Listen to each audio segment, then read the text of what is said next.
Reading ನಿಮಗೆ ಅನ್ವಯಿಸಿದರೆ ಅಥವಾ ರೆಸೊನೇಟ್ ಆದರೆ ಮಾತ್ರ ತೊಗೊಳ್ಳಿ, ಇಲ್ಲಾಂದರೆ ಬಿಟ್ಬಿಡಿ. ಇದು ಒಂದು ಜನರಲ್ ರೀಡಿಂಗ್ ಮಾತ್ರ ಆಗಿರುತ್ತೆ. ಕಾರ್ಡ್ಸ್ನ ಶಫಲ್ ಮಾಡಿದಾಗ ತಿಂಗಳಲ್ಲಿ ನನಗೆ ಫಸ್ಟ್ ಕಾರ್ಡ್ ಮೂನ್ ಕಾರ್ಡ್ ಬಂದಿದೆ. ಮೂನ್ ಕಾರ್ಡ್ ಕೆಲವೊಮ್ಮೆ ಶೇಡಿ ಆಗಿರುತ್ತೆ, ಅಂದರೆ ಸ್ವಲ್ಪ ನೆಗೆಟಿವ್ ಇರುತ್ತೆ, ಬಟ್ ಕೆಲವೊಮ್ಮೆ ಮೂಡಿ ಪರ್ಸನ್ನ ರೀಪ್ರೆಸೆಂಟ್ ಮಾಡುತ್ತೆ. ಸೊ ನೀವು ತುಂಬ ಮೂಡಿ ಇದ್ದೀರೋ, ಅವಾಗವಾಗ ಮೂಡ್ ಅಪ್ಸೆಟ್ ಆಗುತ್ತೋ, ಅವಾಗವಾಗ ಒಂಟಿಯಾಗಿರ್ಬೇಕಂತ ಅನಿಸುತ್ತೋ, ಅವಾಗವಾಗ ವಿತೌಟ್ ರೀಸನ್ ಯಾವುದೇ ಕಾರಣ ಇಲ್ಲಾರ್ದೇ ನಿಮಗೆ ಬೇಜಾರಾಗುತ್ತೋ, ಆ ಥರ ನೀವಿದ್ದೀರೋ ಅಥವಾ ನೀವು ಆ ಥರ ಇರೋ ವ್ಯಕ್ತಿ ಜೊತೆ ಕನೆಕ್ಟ್ ಆಗಿರ್ಬೋದು. ಅಥವಾ ಎಮೋಷ್ನಲ್ ಬ್ಲಾಕೇಜ್ ಅಂತ ಹೇಳ್ತೀವಿ ಮೂನ್ ಕಾರ್ಡ್ ಬಂದರೆ. So may be single parent ಇರ್ಬೋದು, ಅಥವಾ ನಿಮ್ಗೆ ಈಗಾಗಲೇ ಒಂದು ಸಣ್ಣ ಮಗು ಇರ್ಬೋದು ಅಂತ ಹೇಳುತ್ತೆ. ಸೊ ತುಂಬ ಸ್ಟ್ರಗಲ್ನ ಹೇಳ್ತೀನಿ. ಅಗ್ರೆಷನ್, ತುಂಬ ಕೋಪ ಬರ್ತಾ ಇದೆ ನಿಮಗೂ ನಿಮ್ಮ ಪಾರ್ಟ್ನರ್ಗೂ. ಟೆನ್ಷನ್ ಹೇಳ್ತೀನಿ. ಏನೋ ಯಾವುದಕ್ಕೋ ನಾನು ಖುಷಿಯಾಗಿರ್ತೀನ ಮುಂದೇನಾದರೂ ಅಥವಾ ಇಲ್ವಾ, ನನ್ನ ಲೈಫ್ ಇಷ್ಟೇನಾ ಅನ್ನೋ ಕೆಲವೊಂದು ಥಾಟ್ಸ್ ನಿಮಗೆ ಬರ್ತಾ ಇದೆ. ಮೂನ್ ಕಾರ್ಡ್ ಕೆಲವೊಮ್ಮೆ ಫಾಸ್ಟ್ನ, ಅಂದರೆ ಕಳೆದೋಗಿರೋ ಮೆಮೊರೀಸ್ ಆಗಿರ್ಬೋದು, ಅಥವಾ ಹಿಂದೆ ಇರೋ ಪರ್ಸನ್ನ ಕೂಡ ನಿಮ್ಮ ಫ್ಯೂಚರಲ್ಲಿ ತಂದು ನಿಲ್ಲಿಸುತ್ತೆ ಅಂತ ಹೇಳ್ಬೋದು. ಫಾಸ್ಟ್ ಪರ್ಸನ್ನ, ಫಾಸ್ಟ್ ಲೈಫ್ನ. ಮೇ ಬಿ ಫೈನಾನ್ಷಿಯಲಿ ನೀವೇನಾದರೂ ಬಿಲ್ಡ್ ಮಾಡಬೇಕು ಅಂತ ಅಂದ್ಕೊಂಡಿದ್ರೆ ಬರೋ 2.5 years ನಿಮಗೆ ತುಂಬ ಒಳ್ಳೆಯದು, ಸ್ಟೆಬಲ್ ಆಗೋಕ್ಕೆ ಅಂತ ಹೇಳುತ್ತೆ. ಹೈಯರ್ ಸ್ಟಡೀಸ್ಗೂ ಕೂಡ ತುಂಬ ಒಳ್ಳೆಯದು. ಬಟ್ ನಿಮ್ಮ ಹತ್ರ ಡಿಸೈರ್ ಇದೆ, ಅದು ನೀವು ಅದನ್ನು ಮಾಡಬಹುದು.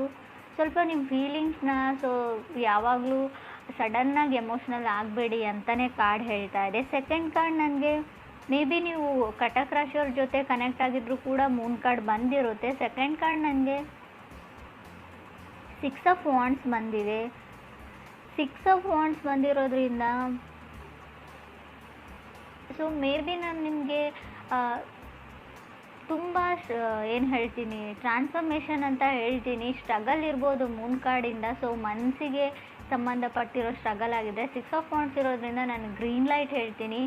ಸೊ ನೀವೇನು ಮಾಡ್ತಾ ಇದ್ದೀರಾ, ಸಮಥಿಂಗ್ ನೀವೇನಾದರೂ ಬಿಲ್ಡ್ ಮಾಡ್ತಾ ಇದ್ದರೆ ಕ್ರಿಯೇಟಿವ್ಲಿ, ನೀವು ಕನೆಕ್ಟ್ ಆಗಿರೋ ಪರ್ಸನ್ ಕೂಡ ಆಗಿರ್ಬೋದು, ಇದು ಕಂಟಿನ್ಯೂ ಮಾಡಿ ಅಂತ ಕಾರ್ಡ್ ಹೇಳ್ತಾ ಇದೆ. ಥರ್ಡ್ ಕಾರ್ಡ್ ನನಗೆ ಸ್ಟಾರ್ ಕಾರ್ಡ್ ಬಂದಿದೆ.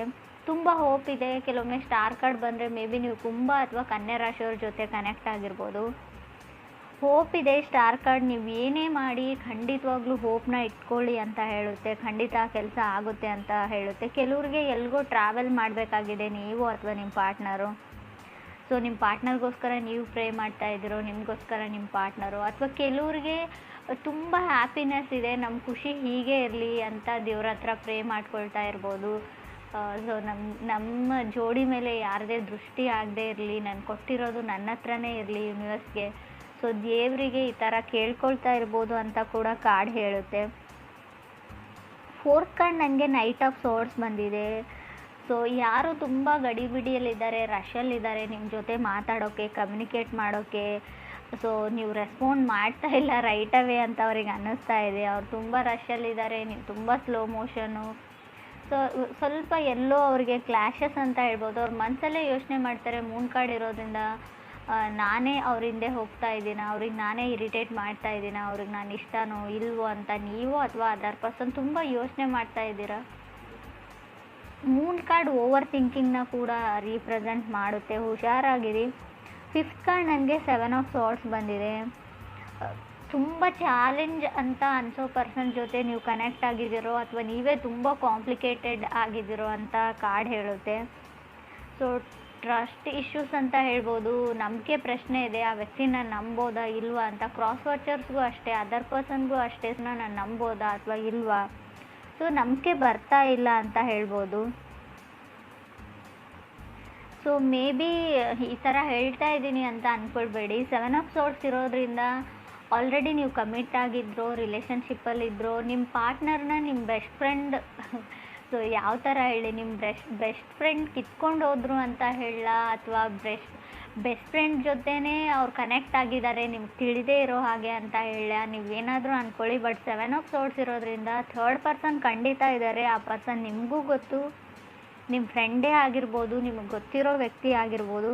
ಬಟ್ ಅವರು ನಿಮ್ಮ ಅದರ್ ಪರ್ಸನ್ ಅಥವಾ ಪಾರ್ಟ್ನರ್ ಜೊತೆ ಕನೆಕ್ಟ್ ಆಗಿದ್ದಾರೆ ಅಂತ ಹೇಳ್ಬೋದು. ಅದು ಆ ಥರ ಮಾಡಿರ್ಬೋದು, ಯಾರ್ದೋ ಬಾಯ್ ಫ್ರೆಂಡ್ ಅಥವಾ ಗರ್ಲ್ ಫ್ರೆಂಡ್ನ. ಸೊ ಮೇ ಬಿ ನೀವು ಸ್ಟೋಲ್ ಮಾಡಿರ್ಬೋದು ಅಂತ ಹೇಳುತ್ತೆ. ಫ್ರೆಂಡ್ಸ್, ಇದು ಕೆಲವ್ರಿಗೆ ಮಾತ್ರ, ಎಲ್ರಿಗೂ ಅನ್ವಯಿಸಲ್ಲ. ನಾನು ಈ ಥರ ಹೇಳ್ತಾ ಇದ್ದೀನಿ ಅಂತ ತಪ್ಪಾಗಿ ತಿಳ್ಕೊಳ್ಬೇಡಿ. ಕಾರ್ಡಲ್ಲಿ ಇರೋದನ್ನು ಮಾತ್ರ ನಾನು ಹೇಳ್ತಾ ಇದ್ದೀನಿ. 6th ಕಾರ್ಡ್ ನನಗೆ ಏಸ್ ಆಫ್ ವಾಂಡ್ಸ್ ಬಂದಿದೆ. ಕೆಲವ್ರಿಗೆ ಕಾರ್ ತೊಗೊಳ್ಬೇಕು, ನಿಮಗೋ ಅಥವಾ ನಿಮ್ಮ ಪಾರ್ಟ್ನರ್ಗೋ ಏಸ್ ಆಫ್ ವಾಂಡ್ಸ್ ಬಂದಿರೋದ್ರಿಂದ, ಅಥವಾ ಅಪಾರ್ಟ್ಮೆಂಟ್ ಅಂತ ಹೇಳ್ಬೋದು. So mood up and downs ಆಗ್ತಾ ಇದೆ. ಸೊ ನಿಮ್ಮದು ಅಥವಾ ನೀವು ಕನೆಕ್ಟ್ ಆಗಿರೋ ಪರ್ಸನ್ದು ತುಂಬ ಏನೋ ಗೊತ್ತಿಲ್ಲ, ನಿಮ್ಮ ಮನಸ್ಥಿತಿ, ನಿಮ್ಮ ಮೂಡು ಚೆನ್ನಾಗಿಲ್ಲ, ಕಂಟ್ರೋಲಲ್ಲಿ ಇಲ್ಲ ಅನ್ಬೋದು. ಯಾರ ಮೇಲೋ ಹೆವಿ ಲವ್ ಆಗಿದೆ ನಿಮಗೆ. ಸೊ ಅವ್ರ ಜೊತೆ ಯಾವಾಗಲೂ ಕಂಟಿನ್ಯೂಯಸ್ ಆಗಿ ಅವ್ರ ಜೊತೆ ಕಾಲಲ್ಲಿ ಇರಬೇಕು, ಮಾತಾಡಬೇಕು, ಅವ್ರನ್ನ ಮೀಟ್ ಮಾಡಬೇಕು, ಅವ್ರನ್ನ ನೋಡಬೇಕು. ತುಂಬ ಏನು ಹೇಳ್ತೀರಿ, ರಶಲ್ಲಿ ಇದ್ದೀರಾ ನೀವು. ಫೀಲಿಂಗ್ಸ್ ಕಂಟ್ರೋಲ್ ಆಗ್ತಾ ಇಲ್ಲ ಕೆಲವ್ರಿಗೆ ಅಂತ ಕೂಡ ಕಾರ್ಡ್ ಹೇಳ್ತಾ ಇದೆ, ನಿಮಗೂ ನಿಮ್ಮ ಪಾರ್ಟ್ನರ್ಗೂ. 7th ಕಾರ್ಡ್ ನನಗೆ 8 ಆಫ್ ವಾಂಡ್ಸ್ ಬಂದಿದೆ. ಮೇ ಬಿ 8 ಆಫ್ ವಾಂಡ್ಸ್ ಬಂದರೆ ಕೆಲವ್ರಿಗೆ ಹೊಸ ವ್ಯಕ್ತಿ ಇತ್ತೀಚೆಗೆ ಲೈಫಲ್ಲಿ ಎಂಟರ್ ಆಗಿದ್ದಾರೆ ಅಂತ ಹೇಳ್ಬೋದು. ಸೊ ಆಲ್ರೆಡಿ ನೀವು ಕನೆಕ್ಟ್ ಆಗಿರೋ ವ್ಯಕ್ತಿಗೆ ಆಲ್ರೆಡಿ ಬ್ರೇಕಪ್ ಆಗಿರ್ಬೋದು, ಅಥವಾ ನಿಮಗೆ ಆಲ್ರೆಡಿ ಬ್ರೇಕಪ್ ಆದಮೇಲೆ ಹೊಸ ವ್ಯಕ್ತಿ ಸಿಕ್ಕಿರ್ಬೋದು. ಬಟ್ ಪೂರ್ತಿಯಾಗಿ ಆ ಹರ್ಟಿಂದ, ಫಾಸ್ಟ್ ಹರ್ಟಿಂದ ಹೊರಗಡೆ ಬಂದಿಲ್ಲ ಅಂತ ಕೂಡ ಆ ಕಾರ್ಡ್ ಹೇಳ್ತಾ ಇದೆ. ಫಸ್ಟ್ ಆಫ್ ಆಲ್ ನೀವು ನಿಮ್ಮನ್ನು ಹೀಲ್ ಮಾಡ್ಕೊಳ್ಳಿ, ಫಾಸ್ಟ್ ಹರ್ಟಿಂದ ಆ ವ್ಯಕ್ತಿನ ಮರೆಯೋದಕ್ಕೆ ಟ್ರೈ ಮಾಡಿ ಅಂತ ಹೇಳ್ಬೋದು. ಅದಾದಮೇಲೆ ನ್ಯೂ ಪರ್ಸನ್ ಜೊತೆ ಕನೆಕ್ಟ್ ಆಗಿ, ಅಥವಾ ನೀವು ಅದರ್ ಪರ್ಸನ್ ಮೇಲೆ ಏನೆಲ್ಲ ಎಕ್ಸ್ಪೆಕ್ಟೇಷನ್ಸ್ನ ಇಟ್ಕೊಂಡಿದ್ದೀರಾ ಅಷ್ಟೊಂದು ಅವ್ರು ರೀಚ್ ಆಗ್ತಾ ಇಲ್ಲ. ಬಿಕಾಸ್ ಆಫ್ ಇನ್ನೂ ಹಳೆ ಪರ್ಸನ್ ಅವ್ರ ಮನಸ್ಸಲ್ಲಿ ಇರಬಹುದು ಅಂತ ಹೇಳ್ತಾ ಇದೆ. ಹಳೆ ನೆನಪುಗಳು ಅವ್ರಿಗೆ ಕಾಡ್ತಾ ಇದೆ ಅಂತ ಕೂಡ ಕಾರ್ಡ್ಸ್ ಹೇಳ್ತಾ ಇದೆ. ಇದು ಮೇ ಬಿ ಇದು ನಿಮಗೂ ಕೂಡ ಆಗಿರ್ಬೋದು. 8th ಕಾರ್ಡ್ ನನಗೆ ಪೇಜ್ ಆಫ್ ಸಾರ್ಡ್ಸ್ ಬಂದಿದೆ. ಸೊ ತುಂಬ ಟ್ರಿಗರ್ ಆಗ್ತಾ ಇದ್ದೀರಾ ಇತ್ತೀಚೆಗೆ, ನೀವು ನಿಮ್ಮ ಪಾರ್ಟ್ನರು ಕೆಲವರು ಅಂತ ಅನಿಸುತ್ತೆ ನನಗೆ. ಪೇಜ್ ಆಫ್ ಸಾರ್ಡ್ಸ್ ಯಾವಾಗಲೂ ಏನೋ ಒಂದು ಟ್ರಿಗರ್. ನೀನು ನೋಡ್ಕೊಂಡಿದ್ದೀಯಾ ಮಿರರಲ್ಲಿ, ನೀನು ಏನು ಮಾಡ್ತಾ ಇದೆಯಾ, ಏನೋ ಯಾವುದಕ್ಕೂ ಟಾಂಟ್ ಮಾಡೋದು, ಯಾವುದಕ್ಕೂ ಏನಾದರೂ ಒಂದು ಹೇಳೋದು ನಿಮ್ಮನ್ನು. ಸೊ ಆ ಥರ ಇರೋ ಪರ್ಸನ್ ಜೊತೆ ನೀವು ಕನೆಕ್ಟ್ ಆಗಿದ್ದೀರಾ. ಯಾವಾಗಲೂ ನಿಮ್ಮನ್ನು ಟ್ರಿಗರ್ ಮಾಡ್ತಾರೆ. ಸೊ ಒಂದು ಡ್ರಾಮಾ ಕ್ರಿಯೇಟ್ ಮಾಡ್ತಾರೆ. ಸೊ ನಿಮಗೆ ಅಷ್ಟೊಂದು ರೆಸ್ಪೆಕ್ಟ್ ಕೊಡ್ತಾ ಇಲ್ಲ ಕೆಲವರಿಗೆ ಅಂತ ಹೇಳ್ಬೋದು. 9th ಕಾರ್ಡ್ ನನಗೆ 4 ಆಫ್ ಸಾರ್ಡ್ಸ್ ಬಂದಿದೆ.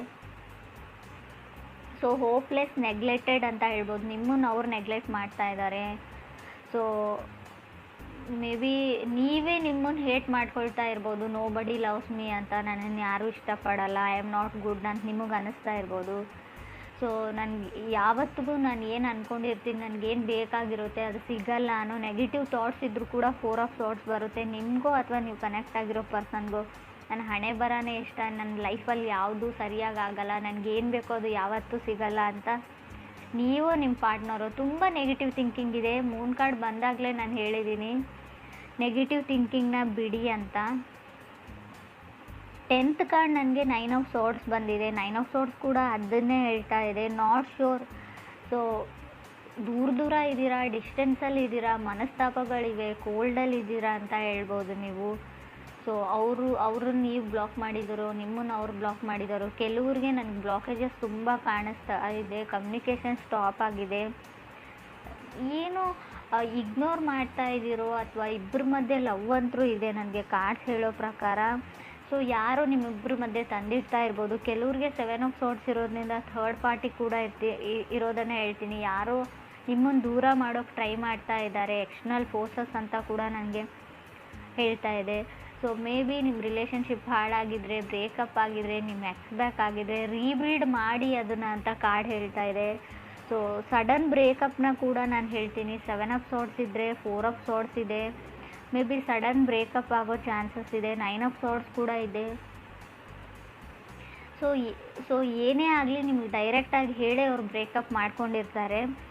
ಬಟ್ ಇಲ್ಲಿ ನನಗೆ ಇನ್ ಕೇಸಸಲ್ಲಿ ಹೇಳೋದಾದರೆ ಮೂನ್ ಕಾರ್ಡ್ ಇರೋದ್ರಿಂದ ನೀವು ನಂಬಿರೋ ವ್ಯಕ್ತಿ ನಿಮ್ಮ ನಂಬಿರೋ ಥರ ಇರಲ್ಲ. ತುಂಬ ಸೀಕ್ರೆಟ್ಸ್ ಇರುತ್ತೆ ಅಂತ ಹೇಳ್ಬೋದು. ನಿಮ್ಗೆ ಸೀಕ್ರೆಟ್ಸ್ ಇದೆಯೋ ಅದರ್ ಪರ್ಸನ್ಗಿದೆಯೋ ಖಂಡಿತವಾಗ್ಲೂ ನಿಮ್ಗೆ ತಿಳಿಸದೆ ಅಥವಾ ನಿಮ್ಗೆ ತಿಳಿದೇ ಇರೋ ವಿಷಯಗಳು ತುಂಬ ಇದೆ ಅಂತ ಮೂನ್ ಕಾರ್ಡ್ ಹೇಳ್ತಾ ಇದೆ. ಸೊ ಮೇ ಬಿ ನಿಮ್ಮ ಫೋನ್ ಅಥವಾ watch, laptop, anything more objects ಅಂತ ಹೇಳ್ತೀನಿ, ಎಲೆಕ್ಟ್ರಾನಿಕ್ ಆಬ್ಜೆಕ್ಟ್ಸ್ ಇರ್ಬೋದು. ಸೊ ಸಡನ್ನಾಗಿ ಮಿಸ್ ಆಗ್ಬೋದು. ಅದ್ರ ಬಗ್ಗೆ ಕೇರ್ಫುಲ್ ಆಗಿರಿ.